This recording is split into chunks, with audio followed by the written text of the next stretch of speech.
Praise the lord friends, I hope you all fine. प्रभु आप सभी को बहुत बहुत आशीष दें। और आज का सैबथ स्कूल बहुत ही खूबसूरत है, जिसमें हम प्रभु यीशु मसीह के आगमन के लिए आशावान हैं। तो कुछ वर्सेस और हम पढ़ेंगे, क्योंकि ऑलरेडी 3 पार्ट में बना चुकी हूँ आज के सैबथ स्कूल का, और ये सच में बहुत ही कीमती स्टडी है। इसे हम अपने हृदय में ग्रहण करें और प्रभु में आशावान बने। जिस तरीके से प्रभु ने ये वचन दिए हैं कि हम आशावान बने, उसी तरह से हमारे हृदय को प्रभु अपनी तरफ फेरें और इसमें अपनी सामर्थ पवित्र आत्मा को भरें, और हम उसकी बाट जो हैं उसका इंतज़ार करें, उससे प्रेम करें और उसके लिए हम तैयार हो जाएं।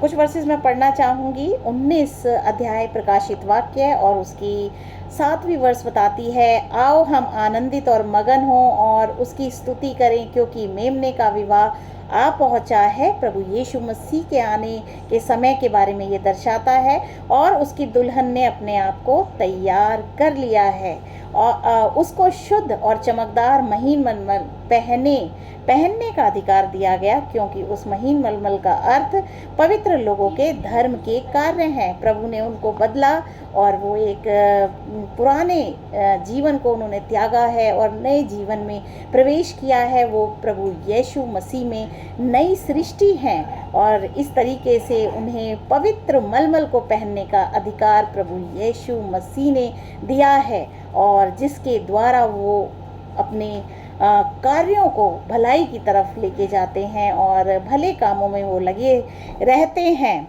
और यही जो है पवित्र मलमल के बारे में दर्शाता है। कुछ और वर्सेस हम पढ़ेंगे, और ये ली गई हैं रिविलेशन अध्याय 17 और उसकी 13 और 14वीं वर्स बताती है।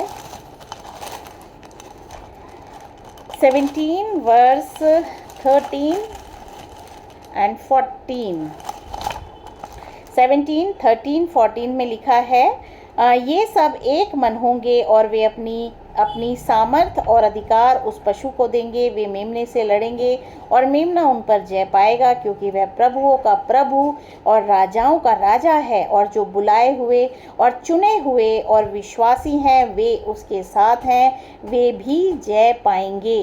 तो प्रभु यीशु मसीह के आने पे उसके जो प्रेम करने वाले, उसके जो बाट जोने वाले जो उसके लोग हैं, उसके आज्ञाकारी, उसके वफादार लोग हैं, वो भी जय पाएंगे और अनंत जीवन उनको भी दिया जाएगा, और हमेशा वो परमेश्वर के साथ रहेंगे।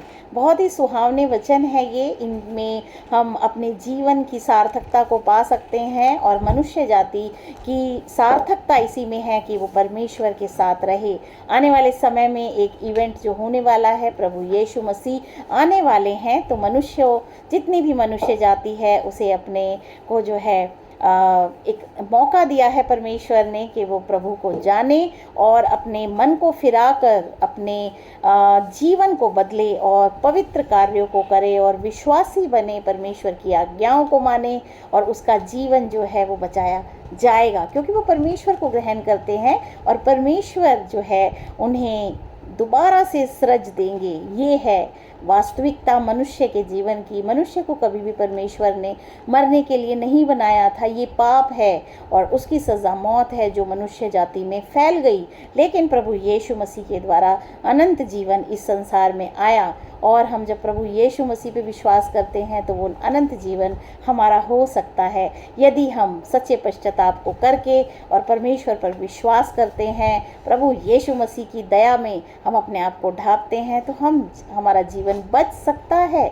और वचन बताता है कि वे भी जय पाएंगे, जो बुलाए हैं, जो चुने गए हैं, जो विश्वासी हैं, और वो भी जय पाएंगे। अनंत जीवन उनको दिया जाएगा। रिविलेशन अध्याय 19 और उसकी 11 से 16 में पढ़ना चाहूँगी। इसमें लिखा है 11 to 16 में, फिर मैंने स्वर्ग को खुला हुआ देखा, और देखता हूँ कि एक श्वेत घोड़ा है, और उस पर एक सवार है जो विश्वास योग्य और सत्य कहलाता है, और वह धर्म के साथ न्याय और युद्ध करता है। उसकी आंखें आग की ज्वाला हैं, और उसके सिर पर बहुत से राजमुकुट हैं। उस पर एक नाम लिखा है जिसे उसको छोड़ और कोई नहीं जानता।